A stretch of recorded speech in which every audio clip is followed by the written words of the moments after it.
በጌታ በኢየሱስ ክርስቶስ ስም ጸጋና ሰላም በረከት እጅግ በጣም ለምወዳችሁና ለማከብራችሁ ኢትዮጵያውያንና ኤርትራውያን ይድረሳችሁ። ዛሬ ከፊታችሁ ያለሁት መልካም ዜና ይዤ ነው። ብንኖርና እግዚአብሔር ቢፈቅድ የፊታችን እሁድ ማለትም መጋቢት 20 ከማለዳው ልክ 3 ሰዓት አናቱ ላይ ነው ፕሮግራሙ የሚጀምረው። በአዳማ የመንፈስ ቅዱስ ኃይል የክርስቶስ ቤተ ክርስቲያን ልዩ የሆነ መንፈሳዊ ፕሮግራም ተዘጋጅቷል።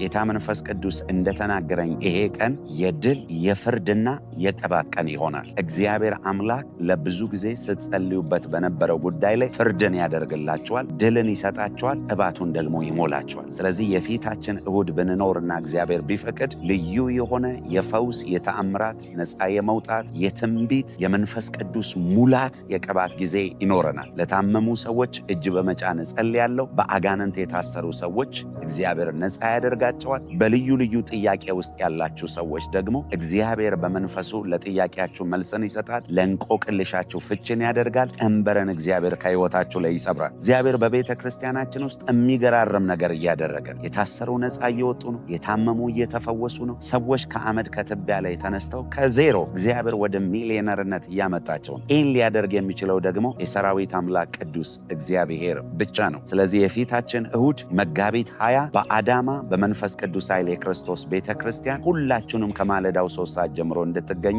ጋብዣቸዋል። ቤተሰቦቻችሁን፣ ወዳጅ ጓደኞቻችሁን ይዛችሁ ነው። ትገረማላችሁ፣ ትደነቃላችሁ። እግዚአብሔር ያስገርማችኋል፣ ያስደንቃችኋል። ክብር ሁሉ ለእግዚአብሔር ይሁን። ወዳችኋለሁ። ጸጋና ሰላም ከእናንተ ጋር ይሁን። አድራሻውን ለማታውቁ ሰዎች አዳማ ቦሌ የታክሲ መጨረሻ አስፓልት ዳር ቤተ ክርስቲያናችን ትገኛለች። ጸጋና ሰላም ከእናንተ ጋር ይሁን። ሸሎም